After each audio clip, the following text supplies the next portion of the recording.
Thanks for listening. If you like what you hear, support the show by joining the Nerd On Nation powered by Patreon. Go to nerdon.tv/Patreon and get Nerd On exclusives for as little as $1 a month. Nerd On the podcast is proud to be powered by Focusrite, Embody, creators of Immerse Gaming, Odyssey, Amazon, and TCG Player. Enjoy the show.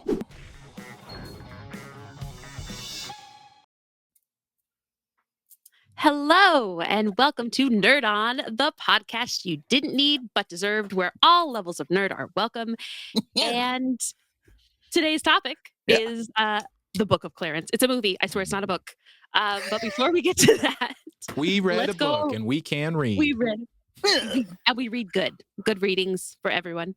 But before we get to that, let's introduce the hosts. I am Amy, and they let me be in charge of the mic/ish kind of this episode, so it's gonna be fun.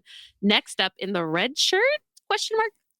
This is the Azorian one, Anthony Esteves, followed by the guys smiling right now. That's all they all three are. One was, and then all three of them are. The one that's called Tom. I'm Josh. That's who's next. And you know who's actually next? Who's that? It's the guy who wrote the notes for you. Can you please read them? No. It's me, and I'm Tom. Yeah, I did have him. And I'm Corey. Every time. I have nothing. There's nothing I can do to stop this madness of Tom just being like, and here it is, period. ... And I'm also the Corey's avatar. there You too. got to deal with it. Hey, look, you know No. why it's important that I introduce myself, Tom? Because I got to give a shout out to one of our patrons. This very special episode is dedicated to Bad Reprint. Thank you so much for your continued Yay. support. We Bad love you. Reprint. Always coming in on the chats, on the streaming with Bad Reprint. Tom's done quite a few streams with them as well. So thank you for One of the supporting us. And OGs. this episode is for you. Just for AKA you. No one else. In fact, we're not releasing this anywhere. Yeah, It's just being emailed to you. Yeah. I get in Directly. charge, and it just goes to bad reprint. Okay, I'm okay with that. If you were listening to this episode and you're not bad reprint, then Ryan Reynolds leaked this. Yep. That's true. Okay, I'm okay with that. So I'm doing Whoops. AKA B-Rad. Thank you so much. Yeah. So Amy, Mhm. why this? You suggested this? this, and it's always, here's the thing. When somebody What is our suggests topic a topic and why? Well, I mean, she's told us the topic already, but Oh, when somebody comes to the table and they're like, I want to do this, it's like, it must hold a special place in your heart. So it's like, why? Why? Why you? Why we here? Why you choose this? Must have gotten your nerd on. Hey. Yeah. I mean, it really, really did. And this even goes as far as to say, like, initially, when we did our first movie club meetup, this movie I wanted everybody to watch, and I was stymied because it was not available for easy access for anybody to watch. No suit for you. No- We're balling on a budget over here at Nerd On It. So Yep. yeah. So, Guerrilla so I waited. podcasting. And that's I why waited. you should join the If I- Nerd On Nation. Powered by Patreon? Patreon. Powered by Patreon? Powered by Patreon. So I'm well. sorry. I'm sorry. We're well We're groomed. stymied. Continue. Everyone shut up. Let Amy talk. I'm used to being stymied. I'm a woman. Breach. Dun-dun-dunch. So, the reason I picked this is on the first movie club meetup, I really did want you guys to watch this film, not only to participate in having a conversation with you, but I just freaking loved it. Again, stymied by the man. I had to wait. It has literally been a year since, it's over a year since this film came out in limited release in December of 2023, and then came out to a more wide-ish release in January of 2024. So I made you watch it. I was like, please, for the love of everything, you're gonna watch this movie. I want to talk about it, now. or else. So yeah, that's why I suggested this movie. But because I forcibly Female encouraged you, yeah. Well, I mean, also that was that business meeting where I was like, guys, Hello, guys. It's Guys. here. we're doing it. Flix has it. But since you're allowing me to be in charge today, and not allowing, but I'm taking my rightful place, it's my topic, and I'll point if I want to. If I want Yes, to. great There it song. is. There it Great is. song. I'm not even going to cry. I'm going to No. point. I respect that. I'd love to hear what your guys' reception of the film was like before you watched it. So kind of like your expectations going in, and then we can talk about like your first impressions and all that sweet, sweet goodness. So I want to poke Josh first, because Josh has this. Yes, you, Josh. Is it me? Am I Amy's like, because it's drama? my episode and I can. I can. Power. I'll do what I want. Like, do what you want, whatever. I'll be perfectly honest. So this went on our schedule for episodes to do, and I was like, okay, cool. I had never heard of it ever, and hadn't even seen cover art, hadn't seen and never, which goes to show give movies money for marketing. And once I started reading about it, I was like, oh, I loved The Harder They Fall. Oh man, okay. Going into it, there was a lot. There's a lot to take from this that I was like, okay. All right, I see why we're doing this. All right. I don't want to do too specific, but I enjoyed it. It was fun. I dig it. I mean, the whole cast is just it's an incredible anyway. cast. We will do that later. Next person. Who wants to go next? Popcorn? Don't make me go. pick. I'll go. Because I'm gonna. I feel bad because as much as I was like, no, I want Amy to be heard and da da da da, and you host the episode. I want to mansplain just a second. Oh no! Because you were not stymied by the man. Truly, you were stymied by like capitalism. Corporate. Because they were not. Which I'm sorry, who kind of sits at the top of most capitalists? It's true. Like, it's true. That's true. You could. Because capitalism, kids. I could. Because capitalism. Because to me, I was just like, it wasn't any of us who wanted to stop this movie. It was the overarching man and not these fine proverbial specimen man. of yes. Yes. Thank you. Because thank you for the trying royal man. No, because I had known about this movie for so long. I after we did The Harder They Fall, we had a baby discourse with the director James Samuel on Twitter, and following along their work and seeing the production, seeing the next movie. So I had known about this movie, and I think Corey and I were kind of jazzed about it.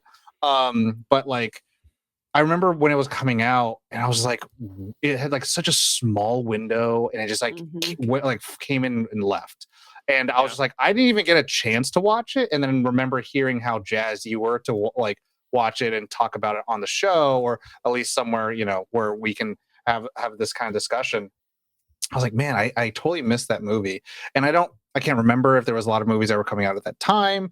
But yeah, I just remember it was in and out. And I was like watching a ton of movies at the time too. So it was really crazy for me, because I felt, I'm not trying to take it away from you, but I felt stymied in the way where I was like, come on, baby, what happened with the window? Like, not everyone gets the carte blanche of Nolan being like, I want 6 weeks, as it comes out, and like, I don't want any movies competing with this. And you're like, dang.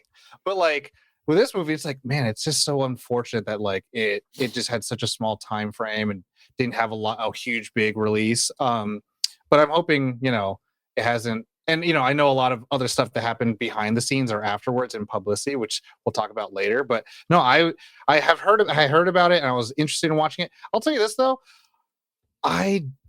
Religious stories, I don't give a crap about. Like, I think I came across Dogma on accident, and then it became one of my favorites. Like, anything that has to do with religion, I just don't care about, because to me, religion, like growing up as a Buddhist, like it was so not a factor of life. It was more like, be good, be smart, and work hard. It wasn't like, go to do something for something you've never seen before. And like reading stories of like figures, I'm like, these are just like unicorns and fairies and dragons, right? They're not real. Like, that's how like religion ever like related to me. So like any stories that like have to do with that, of course, like I grew to love like religious stories of like Evangelion and things that have like those allegories, because they are the like long lasting mythologies. But those never touched me. But like having James Samuel as well as the pretty much all-star cast, I was like, that's the only interest I ever had going into it. But that's me. I'll go next. I was excited for this. I'm still in the phase of parenthood where I'm not able to watch a lot of things because I'm sleeping if I'm not watching kids. And so this one was one I was excited about and missed. We did Harder They Fall, and that was probably, I think I called that my favorite movie of the year that was released. And so I was excited to get into this director's next endeavor, next film, next story. So I'm really glad you suggested this. I was excited across the board. I love Lakeith, big Atlanta fan, and then on to Nope and so on and so forth. I didn't really watch him in Death Note. Sorry, I don't know if he's good in that or not. He might be the only Live good action part. No, he's a second good part. Willem Dafoe. Willem Dafoe. Yeah, okay, Willem sure. Dafoe's the It's first always part. when in doubt, it's always Willem Dafoe. Mhm. But no, I was stoked to get into this, and when we had to do an episode on it, I was like, oh, breeze! I've been wanting to watch this since forever. Again, Harder They Fall was one of my favorites, and we were like this inches away from getting the director on our show. And so, hey, if you want to come back, if you hear this, you want to come back, we're We'd love still for you open to that. come back, please. Thanks for listening, by the But way. yeah, no Yeah. no spoiler this early on, but I loved it. Esteves. We'll talk the nitty gritty after. I remember like some quick marketing in 2023, 2024 about this movie, and then it just disappeared from my mind. Like just That'll forgot happen. about it. And then when Amy first mentioned Book of Clarence, I'm like, Book of Clarence, what is this movie? This sounds fun. Saw the poster. Oh, that one. Because I remember that lineup and everything. So there was an excitement when I briefly saw the commercial for it, and then it faded away. And then seeing this brought that back. So I was excited that this made its way back to my mind after a full year of its release. For a second, my brain went Book of Eli. No, that's a way different movie. Right? Yeah. Different So story. different. So different. Did she just say a Denzel Also a movie? good Hold on. movie. Yeah. Also a good movie. Also a but good no. movie, but no dang.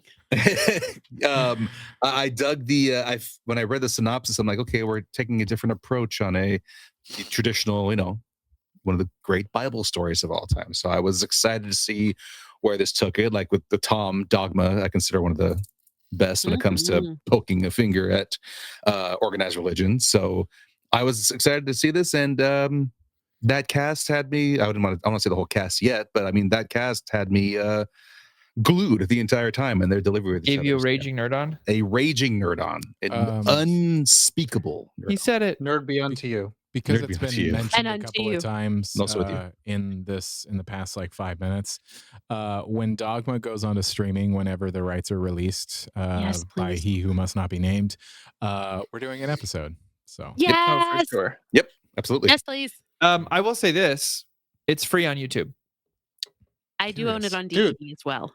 Yo, Interesting. YouTube free movies and TV shows is so where Dogma it's is at. completely free on YouTube. I think 1080 or 720 at the very least. But Good to It's know. so where if we it's want at. to do an Good to know. episode, it's a free one for us. Good to know. It is. well, Moving on. Here we go. Dude, Anybody got a little small info about the film that they want to share? Give us some little tiddly bits. I was gonna say the cast, the stacked cast. We Give got it to us. of course Lakeith Stanfield, who is well known from Get Out, Atlanta, as Corey said, Knives Out, Sorry to Bother You, I said which no, one I of the didn't get out. one of the best clips that circulates on the internet is the angry compliments from Sorry to Bother You. Oh, Oh, you God. smell real nice. No, it's such a great scene. Omar Sy, who was in Jurassic World and X-Men Days of Future Past. David Oyelowo, I hope I said it right. He played Martin Luther King in Selma and is also in the Apple TV show Silo. Alfred Woodard, who is a legend and done so much. Most recently I can think of is 12 Years a Slave. Hold on. You say Omar Sy from what movies? He was in Jurassic Days- World Days- Uh-huh. X-Men Days- and X-Men Days of Future Past. He was. Okay, he time was out. You Bishop. can't bring him up and not He was bring up Bishop. the Untouchables. Yeah. He's he was- Untouchables. That's where he blew up. And that's the movie that Bryan Cranston was in and got so much flack for. And that's the first movie I've ever seen him in. And that's why I was like, I hope he becomes a star. That's I the hope first he movie I becomes a star. ever seen. I was like, Okay. Damn. All right. Untouchables, baby. Come on, man. Okay. Put respect Okay. on the name. What do you say? Okay. I blacked out. What happened? Yeah, what happened? Alfred Woodard, her latest thing was 12 Years a Slave that I can remember being most recent thing she's done. Amazing Hearts and legend of Souls. an actress. I think she was also in First Contact, Star Trek First Contact as well, I believe. Caleb McLaughlin, who we know from Stranger Things. My boy. Marianne Jean Baptiste, who has been in I'm Spy sorry, Game. Just real quick, are you gonna say this whole cast because this No. cast is I'm almost done. stacked. I'm almost done. No, I was going to name just a so few. good. Spy Game without a trace star, Marianne Jean Baptiste, and of course McAvoy and Cumberbatch with their small roles in this film as well. That's just a few of the stacked cast that is in this film. So good. Hold on. Did you forget, Tom? Okay. There's so many people. Did we talk about RJ Seiler? No, he left out RJ Seiler. Did I not Okay, just homie, say a few of this stacked cast? Steve's, you're done. You want to go the whole show homie episode? was Billy in Power Rangers, man. Come on, man. He's Billy, and I like. And he's also in Harder They Fall. He's in Harder They Also- Fall. He's lot one of of the these best guys- characters in I Harder bet. They Fall. Yeah. And also Anna Diop. And I Billy. texted the group, and I was like, Anna Diop, I didn't know yeah. Starfire's in here from Yeah. Titans. I'll just get the whole Come on. IMDb list for the whole Come on, episode. How about that? man. That good? You're All right. killing me, bro. You're killing me. Sorry, Well, John. And Just now you culture. messed up. You messed up the framing. Well, It's okay. we don't. When we do movies here, we don't always do movies that have like such a stacked cast. So that when we do True. like the small info, it's Steve, like you did usually it's great. like boop boop boop, and it's like this Yeah, cast Steve, you did is really good. so Thanks, it's Corey. so good. It's stacked. We've said it. It's Okay, stacked. last thing, because I stole that from Esteves. I'm sorry. Alfrey I don't yield. alone. Alfrey alone. Okay. James Samuel, aka the Bullits, is the writer director for the film, released in 2024 worldwide. And then it had a $40 million budget to a $6.4 million box office. And I will say a little bit of the info. I was like, you do a little bit of due diligence. You're like, what happened to this movie? Like, what did people think about it? Yo, Dogma is a perfect like an analog because the amount of conservative religious people who like boycotted the film just off of trailers alone without actual reception killed the marketing. It 100%. destroyed it. They ended the press release. Jay-Z, I believe, like it runs one of the production companies for the film, and he was taking flack, so he pulled out. Everyone had to pull out. Everyone had to pull out from any of the press like junkets and stuff like that, which is the unfortunate thing, right? It's the thing we've talked about a lot in Nerd On, where it's like, sometimes is it good to watch a trailer? Is it not good to watch a trailer? Sometimes you gotta like just watch the movie before you put any type of judgment on the thing. And this movie, and I'll take the words from the director, it's not rewriting the Bible. It's adding a new person or new characters or allowing people to see themselves in the same story. Because if you look at it and you look at it on paper, it's the same story. It's just like now there's another character that's happening on the other side. Because it's not about Jesus of Nazareth. It's about Clarence, who about a the man character who you've never read. It's a man finding faith. Exactly. Yeah. So with that, we Which is can what go all- into. We'll get in there. We'll get in there. So We'll no, go it's into- so dumb that it was such. People were like literally calling blasphemy before Yeah. the film ever came out, I without Hey, knowing a damn thing about it. I was- And this guy just wrote a movie to tell a story, to see these things the way he wanted them to be seen, because no one How else. He's like, dare. I make movies. Did you watch that interview where he was talking about? He's like, I just made a movie that I wanted to see, and I wanted to see Jesus look this way, and I wanted to have him live in this world and have people in this world interact around what was happening, and see people in Bible stories that look like me. And so I made it. I like the one that he said. He's like, "What color is Jesus?" He's like, "Jesus is Jesus colored." And for most people, and if you want to get nerdy, think of Galactus. Galactus only reveals himself in the way that the species see themselves. So Jesus reveals himself in the way that we see ourselves. So it's like he said, I think everyone should get the chance to see Jesus or see themselves in Jesus. And I thought that was a really articulate and poetic way of going about it. But it's like Jesus is Jesus colored. And I was like, that's a very cool way of going about it. But we'll get into our favorite parts because we'll actually get into the actual film without talking about too much of the publicity of it. Who would like to go first? Favorite characters, favorite parts, things that you just loved about the movie, things you might have wanted more of. And this part, I am holding space and letting you guys talk because I can gush about this all day and pick up everywhere. Well, you Okay, get to start. Take us out. Lead us off. Lead it off. Okay. So as you can hear from Jesus is Jesus colored. It's exactly what this is. This film isn't the fun part is literally within the first 15 minutes, or the first 20 minutes, there's literally a sequence with John the Baptist where he's just yelling blasphemy at Lakeith Stanfield, Oh my for gosh. everything. And it's Oh for him my not gosh.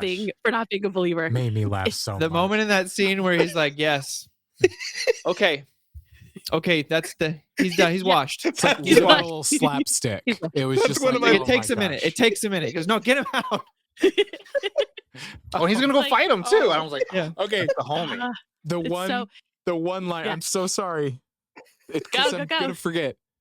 The one line when they're walking out of the building and he goes, "Get out," and he goes, "We're literally walking out of the building."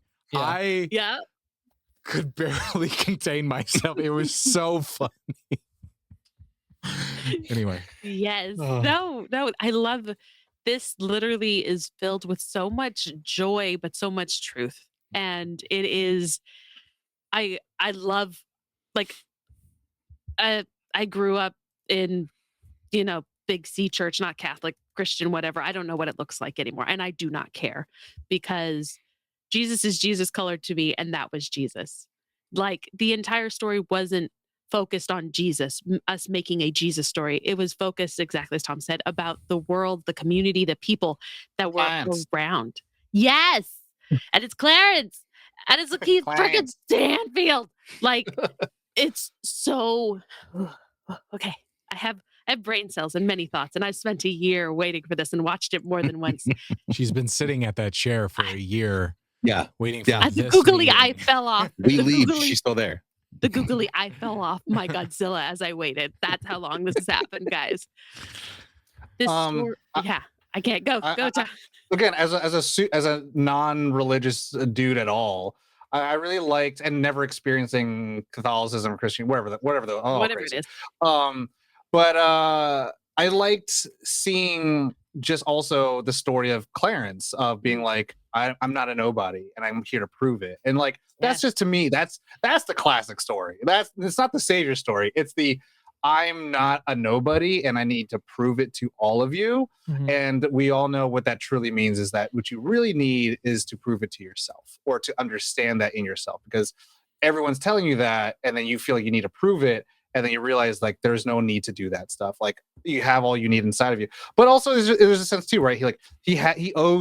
He feels like he owes people something. He wants to impress his love interest. He wants to give back to his mother. There's the prodigal son kind of thing, right? Where the favorite son is actually the piece of crap son. And he's the younger brother, and the rest of society sees him as some, street rat, riffraff. I don't like that. Buy that. Yeah. And there's this, I think, lovely thing that happens where the more and more the lies of him becoming a messiah and doing all these things, albeit it ends up resulting in like very good things that happen for the world around him and for himself and the people he cares about, when he realizes like these are becoming his undoing, and he finds that the values of being like who he wants to be and like getting close to his family members, and then like wanting good for others, gets him closer to that quote unquote messianic level where people start truly believing in him, whether he likes it or not. And at the end, I also, can we like hold some space for knowledge is better than belief? And I was like, ooh, and then at the motif of like, so you finally believe, is like, no, I don't believe. I know. And I knew, I was like, that's bars. Film bars. I was like, that's some good shit right there, baby. But I'll pass that. Look, as someone who did grow up in the church, and when I was growing up, my Lutheran, shout out, no longer, but was in there for quite some time. Shout out to my grandma and grandpa. Having Thomas, who is known as, I don't know if you guys are familiar with this, he's twin, right? His twin, and but they doubting call him Thomas. the twin. In the books, they call him the twin because he was said to look like Jesus, which is why they gave him a similar beard. And but to play on that and have Thomas have a twin was just a level of like comedy that I was like, oh, okay, so that's how we're building this world. I love this. Great. But also like they're subtle. Bonnie and I, there was a scene where they were talking face to face, and it's like right on them. They made the differences so subtle that you're like subtle enough to go, oh wow, those are different people. No, they're not. It's like, oh wow. To me, something that stood out in a broader sense, we can get into more specific stuff as we get into the conversation, but I haven't seen maybe since this is gonna be a bold statement for Tom, so I want you to brace yourself. Bold Maybe statement. since Everything Everywhere All at Once have I seen a movie balance such levity and heavy tones at the same time. Like having a scene where they're high floating and a giant light bulb comes Mhm. on over his head, Yeah, and then what baby. happens later in the film, like Uh-huh. Mhm. to be able to pull that off is Yep. really hard. That is a difficult tone for a movie to balance upon. You know, it's like in Lord of the Rings where they're like everything is on but a knife, sway but a little, and the whole thing will fall. I thought that was really brilliantly done, and I thought that was balanced really well because when the turn happens in this film, tonally, not only I didn't expect it, but it didn't seem. It was an emotional turn. You're on this journey long enough with him that it didn't seem unexpected in that sense, but it was like, oh wow, this is a huge. This is not what I expected from the end of this film. And so yeah, I think that really stuck with me after the watch. Was just like that was an impressive balance of not only visual comedy but visual storytelling. Steve's? Esteves. As a former Catholic boy turned born again pagan, I enjoy any film that pokes fun at religion, no matter what faith it is.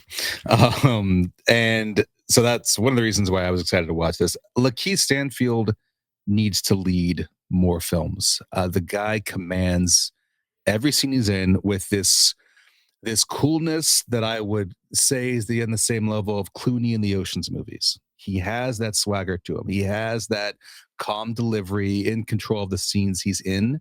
And I felt that about Lakeith in everything he's in, whether he's a small part in Get Out, whether he's in Atlanta, whether it's Judas and the Black Messiah. Haunted The guy Mansion. kills Haunted Mansion. Haunted Mansion. Yeah, Thank you. the Ace guy. Dillon is in that too. Yeah, he owns every role he's in, and I want more starring like lead roles from this guy because I'm glued when he's on scene, when he's on camera. Oh yeah. The scene, of course, the first one that made bust up, we named already the baptism. Okay, all right, that's that pacing, the It dead takes a minute. air, yeah, the dead air, like 5 seconds. Okay, that's enough. And David's just still holding him down. So well done. And two of the other scenes involved actually Benedict Cumberbatch that I loved a lot. When he gets his makeover, just comes out twirling and throwing coins.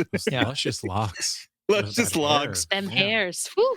And then in the finale scene where he is, he still has enough anger to be pissed off at the guy who's painting him right now. Yes, I love that. And then it's like, oh, that's where the image comes from. It's like, oh, that's so.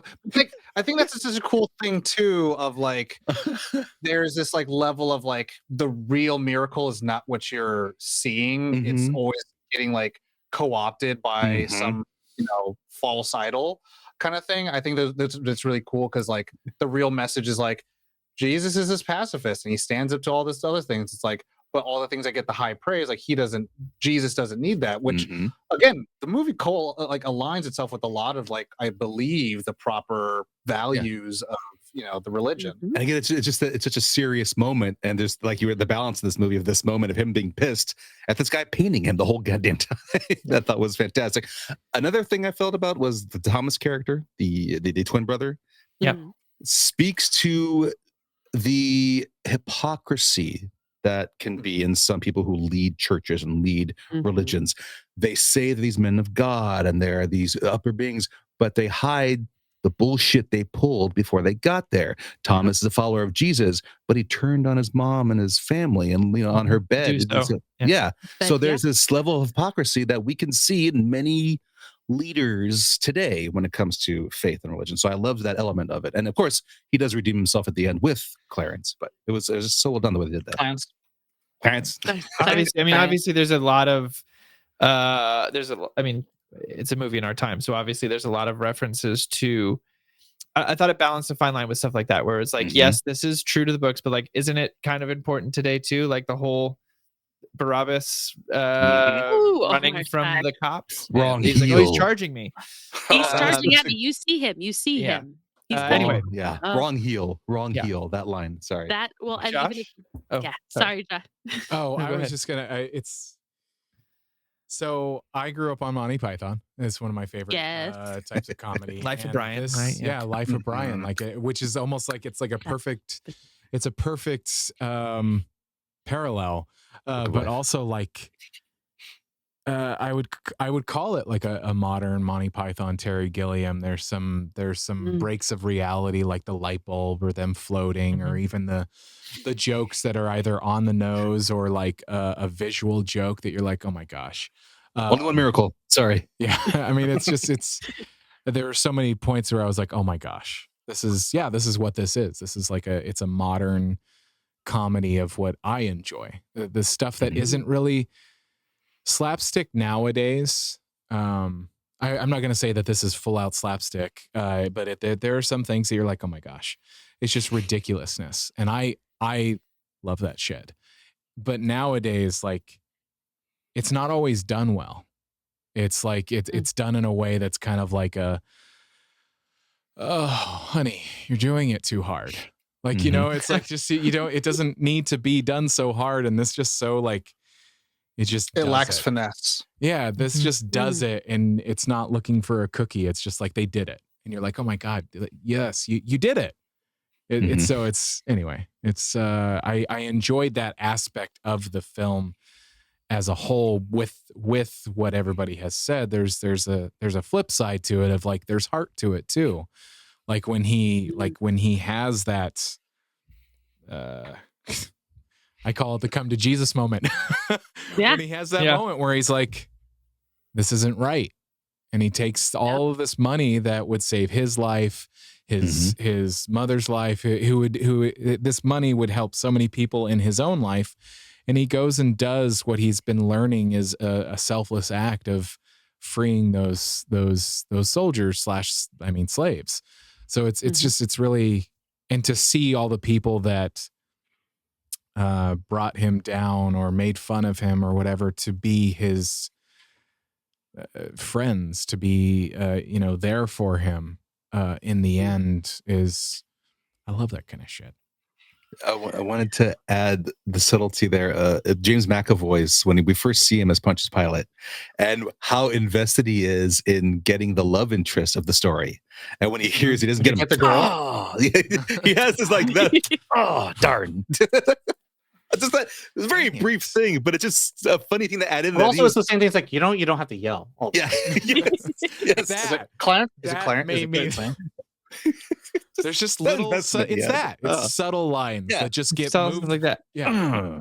I also loved the use of this same thing, very surrealist kind of Monty Python-esque stuff. Used very heartbreakingly at the same time too. Same thing with James McAvoy here when he walks on water, and we have the silhouette focus where he says, I wouldn't have let you drown, but now I have to crucify you, and then it goes back in, and that gave me like chills. The way that was used. I loved that line though, because it offers this like sense, like, because again, it's very easy to see the binary being like, those are the Romans and these are everyone else, and they're the bad guys and we're the good guys. But he says, like, I would not have let you drown. And I thought that's really cool, because it would have been, it's like, I needed to show everyone that you're not this Messiah, but now that you've done a miracle, you've enacted a miracle, I have to do this.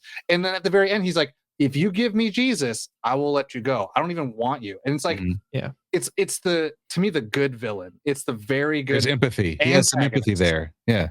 It's not even that. It's just like, he's not like whoever the hell that I'm not cold-blooded kid was. He was absolutely the worst, right? He's cold-blooded. And then the same guy who's on the horse the entire time never get, the Stannis Baratheon over there. It's like it's like those two guys are like absolutely worse. But James McAvoy offers this like, well, I'm closer up to Rome, and I'm offering you these options of betrayal or options to get out. And it's like it offers this like, there is this seductiveness to like betray, which I think ties very well into how they tied in the whole Judas thing too. And when they did that camera shift too, when they had the tables come in, the Last Supper. To me, again, I have no connection. So I'm like, is it supposed to be a long table? And are they making a critique on that? Or was it always supposed to be 3 tables? Because I'm like, that's pretty cool how they did the shot. Because I'm just like gravy. And McAvoy's portrayal does stay true to the Pontius Pilate story. Pilate didn't give a shit about Jesus. He didn't actually want to kill Jesus, but he was told he had to. So that stays true to the Pontius Pilate character, being more of, I have to do this. I don't want to, but I have to because they want me to. I got orders. Mm-hmm. I was just following orders. Is that what you're saying, Steve? Just following orders. Oh, wash your hands. That is also during the jacked McAvoy times, where like he was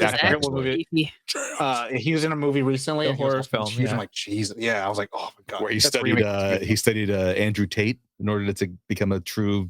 That's a alleged rumor. It's an alleged rumor. He's like, he said like, I don't know where that come from, and I'm like, we'll see. But Amy, bring us back in more stuff. So nope. Speak no evil. Speak no evil. I thought it was see no evil, but you're right. Speak no evil. I want to talk about 2 people in particular that really, really broke my heart, and in such a great, like, good, meaty way. First off, Omar Sy. Barabbas, what was it? Barabbas the Indestructible. Barabbas the Indestructible. The Immortal. Thank you. Immortal. And he was immortal. And then I love that he was. They didn't have to do that, but they did it for us. And then the introduction of him too, where he's like, they go to fight and he's like, you hit me. It's like the decorum. Hello, we have a thing. We men do a thing. Men. Like it's something that we do. Yeah. But it was so sweet. And then when we get to that third act, and he has been his man the entire way through. It is like, yes. And those about to die. We salute you. Yes. Between that and then when we have the conflict with literally the centurions that come in to the community, nobody else has any weapons. It is just them. They are not only terrorizing, but reminding this community that they are in charge. They're the only thing that is not even protecting them, that grants them the permission to live. Yeah. And when he knocks down the guy and the other guy keeps throwing the spears, just throwing the spears. And all I could feel in my soul is like, just keep running. Just keep running. Clarence has told you to run. Just keep running. And it keeps happening and it keeps getting up and it builds into this space of like legend. He is a legend. And it's so just, it's unctuous, it's meaty, and it carries so much heart. Yeah, it's so much heart that I'm like, oh, okay, Omar Sy. Okay, you had already got me, man, but got him. He literally, he was only second, and I say this, and I'm going to try not to cry, second to Marianne Jean Baptiste. As Clarence's mother. We get that first introduction of her, like Clarence is even talking about her with Thomas. And then when we meet her and she's everybody's mom, not only is she everybody's mom, she's the mom that calls you out on your shit, but loves you. And when he's like, listen, says you stank. Yeah.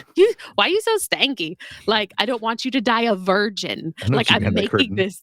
And yeah, it's very loud rats. Like there's such a playfulness. Yes, very loud rats.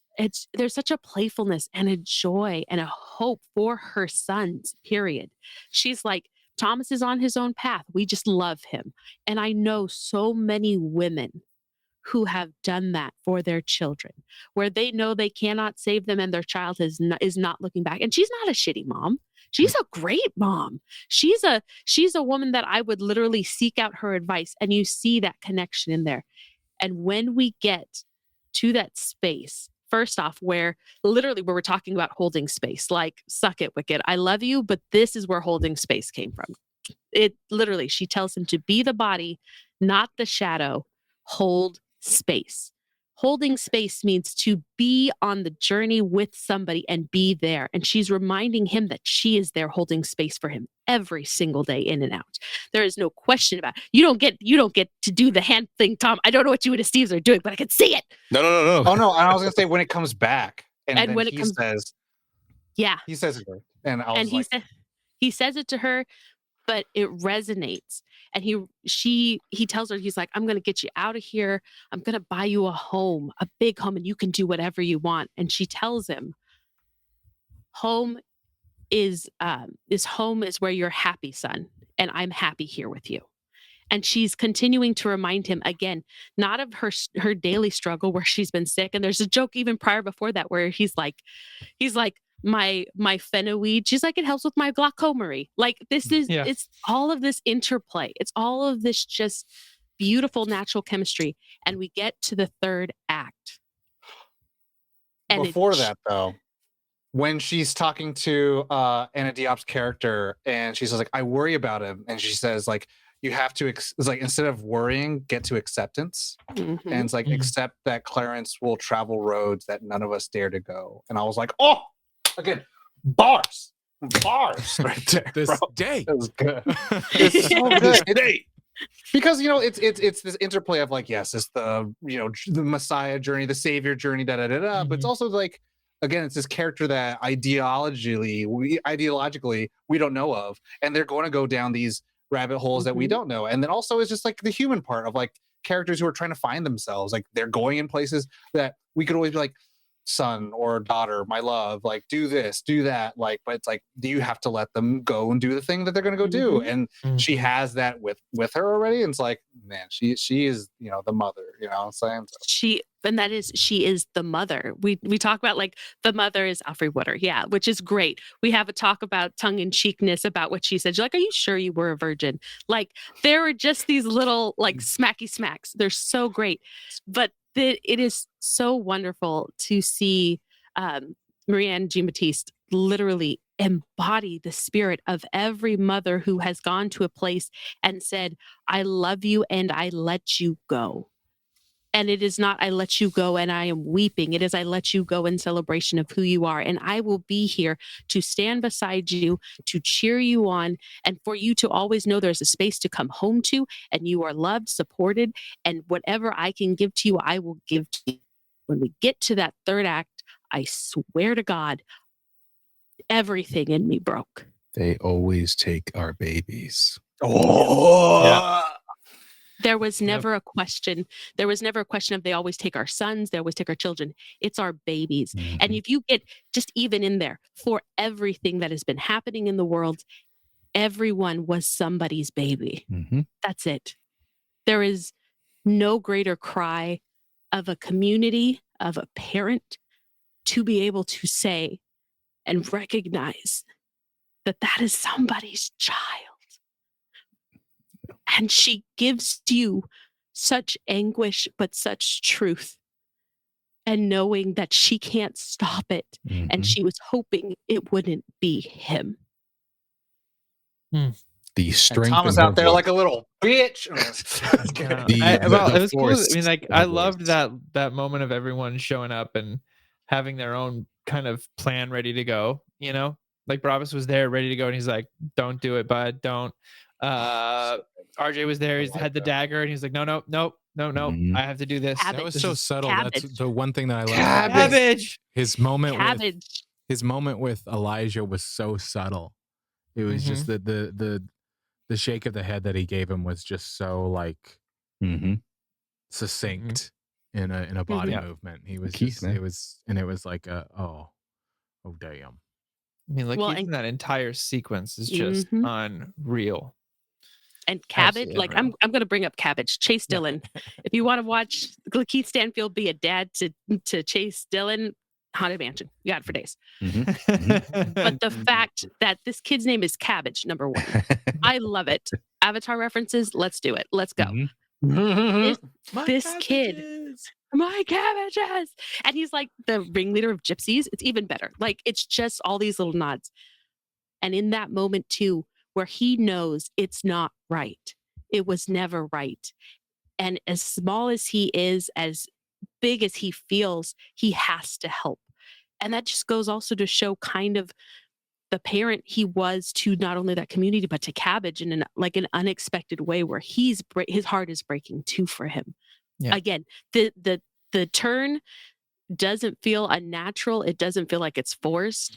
It culminates in such a profound and moving way that I wanted to share this with people so aggressively. Yeah. Well, I mean, you watch a character who at the start of the film would have taken every single out that he could have gotten, right? From to end up in that situation. But finds himself believing, even though he's knowing and belief, he is believing in that moment that everything's going to be working out for the way it needs to work out. But there's one thing I want to make sure we highlighted it, because everyone had like a bit of a comedy part to talk about. I did like, because we were talking about the mother, going to when Clarence does talk to mom and dad, or I guess Virgin Mary, and it is continuing like just smacking him how stupid he is, and it's like, it's crazy, but like in that scene when I watched, I was like, I don't think he's being stupid. He's just asking real questions, but everyone's just calling him stupid, and I was like, are we saying this? Are we saying that like when you ask real questions, you're being stupid? But also like he has a reputation of being kind of like godless and all that stuff. But I was like, I don't know. I just thought the whole scene was like quite comical for me. I don't know if anyone else got that, but yeah, that whole scene was very comical. Okay, cool. I mean, you meet these two, I mean, quite literally biblical figures who are, always depicted as very pure and saintly, and she was chosen, and then she's here just being a mom in this situation, and being like, yeah, what a dumbass, and being like, so you were a virgin. She was. People have stretched it. We were just unmarried. It doesn't mean like exactly what you. No, it wasn't like I wasn't doe-eyed and whatever.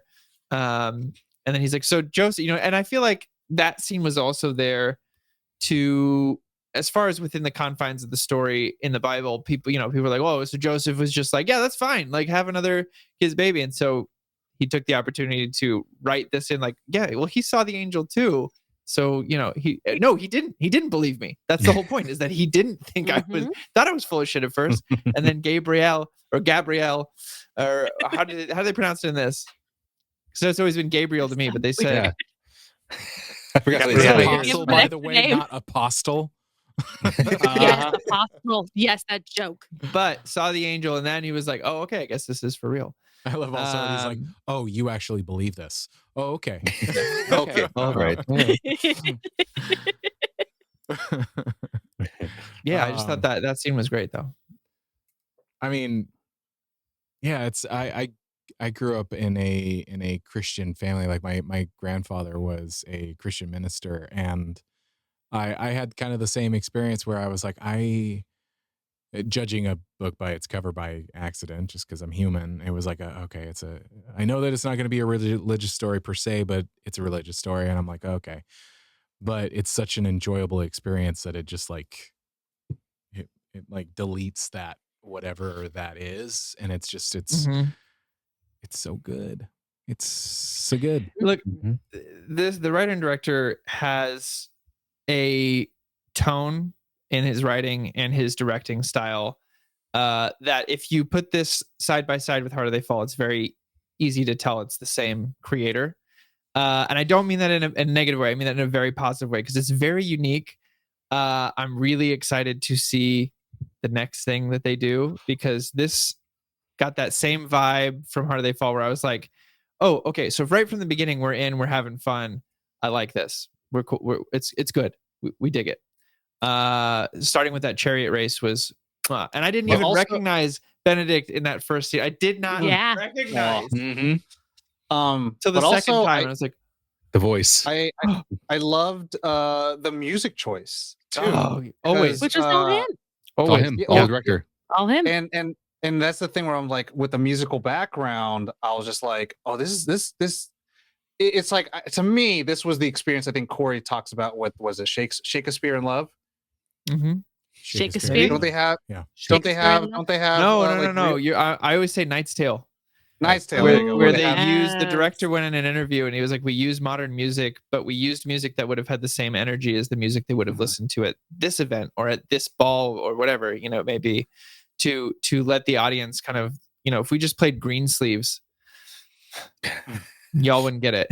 Like this was a rock star monster truck rally with these night games. Mhm. Yeah. But yeah, having the music in here play out the way it did, I was like, oh, I like this. And again, I haven't read the good book. I haven't been indoctrinated at all. To me, I'm like, this is kind of like a good Bible to me. Like, because I'm like, this tells the story. It literally tells the gospel and like makes a non-believer become a knower, a witness. And like, we get to see the miracle. And it's like, cool. Do you think that happened? And it's like, if you want that to happen and you follow the belief and the values, and there's nothing wrong with this movie at all if you were a theistic person. Like, it's just, I don't know, it's just like meet George Washington's friend. It's like it's the same story except it's from someone else's perspective. And at that at that time there were tons of people claiming to be Messiah, like in historically accurate times. So this isn't a far-fetched thing for someone to be like, oh yeah, me too. I'm also I'm also a Messiah. You too? Oh my God. Yeah. Messiah. Well, that's why you saw all those people getting crucified, all those messiahs. But with that, do we want to round it out? And are we done with the Book of Clarence? Unless there's one last thing Forgot before we we do don't our give last scores segment? anymore, man. It was weird. Oh. I mean, Does anybody have wants for more? Wishes or wants? I mean, I don't mean to have like a hot take or anything like that. Like the movie handles everything really well. We've already said that. It handles the transition between funny and serious. There's an aspect of the movie, the surrealist kind of part of it, where they're floating, or there's a literal light bulb over his head. Like there's a part of me that wanted more of that element of it. Like it's like it shows up here. It's like when something uses voiceover for a little while and then all of a sudden the voiceover is gone and you're like, WTF, man. I missed that. Why even add it if you're not going to use it throughout? So that was like one thing that I was like and then it came back later when he's like, he had it, and it's like at the very end. Okay, well, there's a lot of movie between that I would have loved to have, like what happened with Barabbas. It's like that was cool, but it wasn't like that, where it was like they were almost breaking reality. So that was but it doesn't break the movie for me. It's just kind of one of those. Well, that's a really cool element. Use more of it.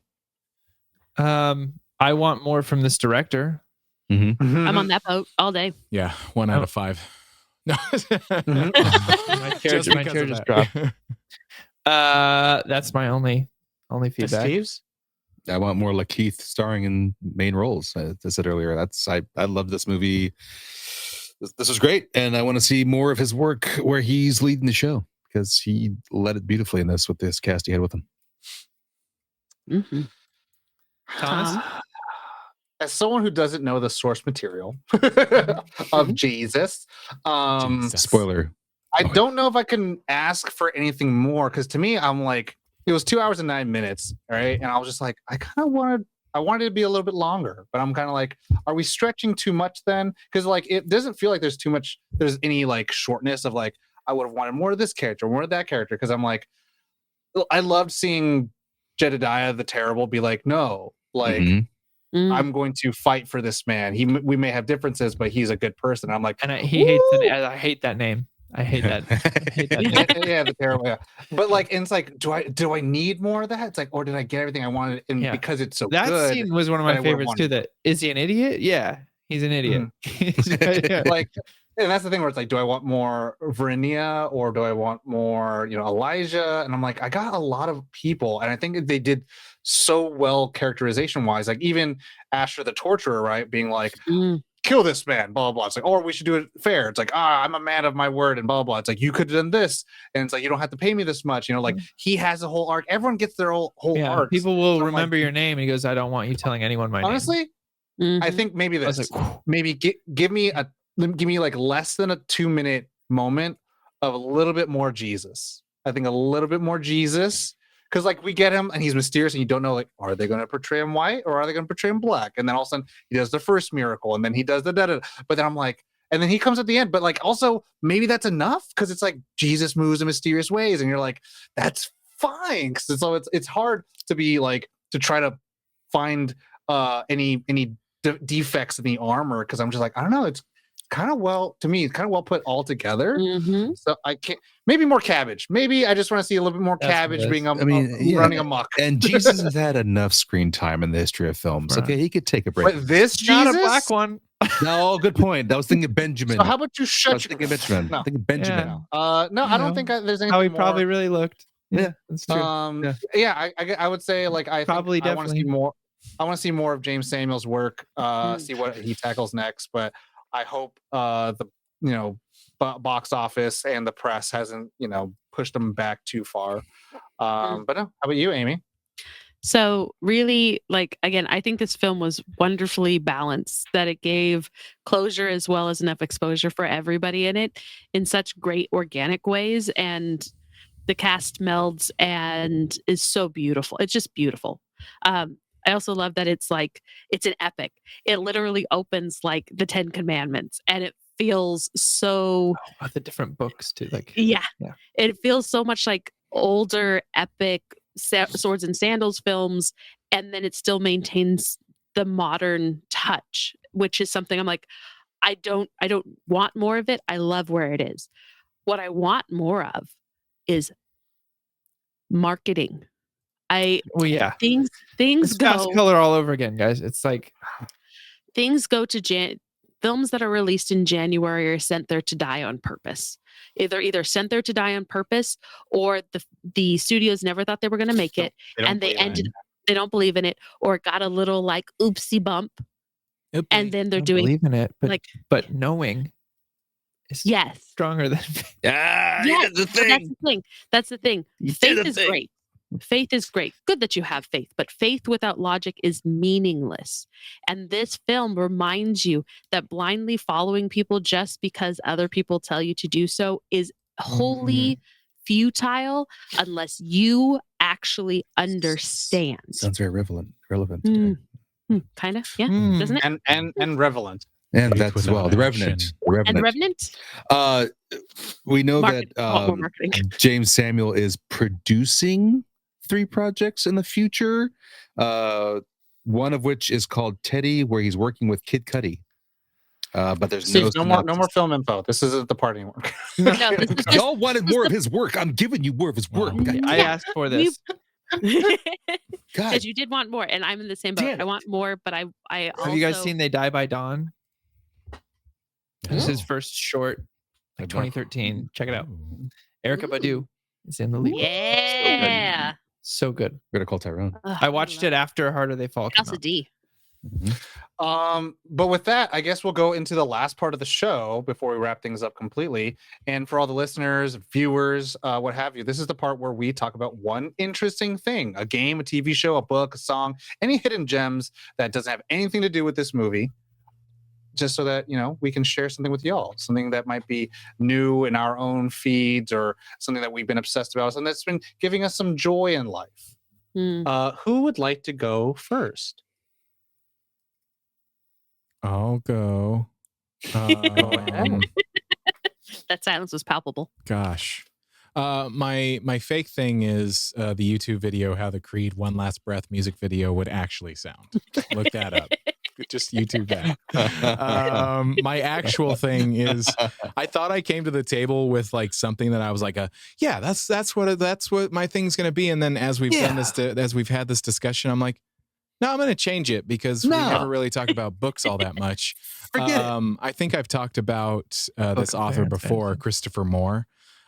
He has a book called Lamb, and it's the gospel. Yes, the gospel according to Biff, Christ's childhood pal. And it's just so really good. funny. This is it's so the synergy funny. is happening. I love it. Yeah, it's so funny. I said not anything to do with this movie. I'm kidding. No, it's so amazing. I'm so funny. Yes. Dude, give all the deets, Josh. All of his books are good, but the movie or the book Lamb, I think it's like, what's funny about this book is like it's switched rights so many times. Like so many people want to make a movie out of it, but it doesn't get done. because that's what happens. But all of his books are just, they're so good. It's absurdist. It's my kind of humor. It's so funny. But yeah, that's my one cool thing. Steves? Go ahead. Oh, never mind. Go ahead. I was gonna say, in lieu of Josh changing his thing, I'm gonna change mine and give you another book suggestion. It's a George Carlin book. I read this when I was I want to say 15 or 16. This way. It's called "When Will Jesus Bring the Pork Chops?" Buddy Christ. I highly recommend it. He came up with the title because it offends all three of the big major religions, which is Christianity, Judaism, and Islam. It's all of his books are phenomenal, but I'm going to suggest this one because it's on theme. If you get a chance to read Carlin, I would highly recommend it. There's an audiobook of it too that he did, that he read, and That's so awesome. you get to hear it in Carlin's voice, which is fantastic. So, there you go. Speaking of the Buddy Christ, when I was in high school, I don't know if I've told this story. When I was in high school in my AP English class, when we were done with the test, the teacher was like, well, we're done with why we were here. So for your final project, do something, make something. And so my friends, we made a short film, and it was just, but he was like, you have to use what we've read this year. In the shadows. And in the middle of ours, we had a Jesus Christ action figure commercial, and it was too funny. But I believe the action figure was like Buddy Jesus. It was just too funny. Anyway. Now is Steve's. Briefly before that my cousin and I always had this idea of a spoof of Jesus and Judas at the Last Supper, like Ben Stiller and Owen Wilson type thing, where Jesus, of course, knows Judas is going to turn on him. It was inspired by that George Carlin joke of, is it me, Jesus? No. Is it me, Jesus? Was it me, Jesus? Yes, it was inspired by that. So, not funny, but very knowledgeable that I'm listening to. The audiobook is the autobiography of Malcolm X. I am currently listening to that. It is narrated by Lawrence Fishburne. So it is amazing hearing his voice. It's amazing hearing his voice tell the story of Malcolm X using Malcolm's words. And he basically knows, of course, being the actor he is, enunciates where he's supposed to, raises, lowers the voice. It's fantastic. And I'm currently in chapter 10. So I'm halfway through, and it's good to know where to pump these numbers. Yeah, it's a fantastic read. So when people quote him, I can actually cite where the quote's coming from and saying, "Nope, you're taking them out of context." Anyway, for mine, I'm not doing books. I'm not doing religion. Good night, everybody. Howard. So there's a YouTube channel called Amaletto. If you're not familiar with this channel, they host film festivals, quote unquote host film festivals. You submit to them, and if you are accepted, they host your video on their YouTube channel called Amaletto. And they typically tout about like at least 200,000 views per video. So like for indie filmmakers, it's a really good place to like just submit to, just so that you have a chance to get a big audience to watch your thing online, obviously. So they don't host a physical film festival. Sure. But one film that I saw recently called Lost and Found, it is a stop motion yarn art direction.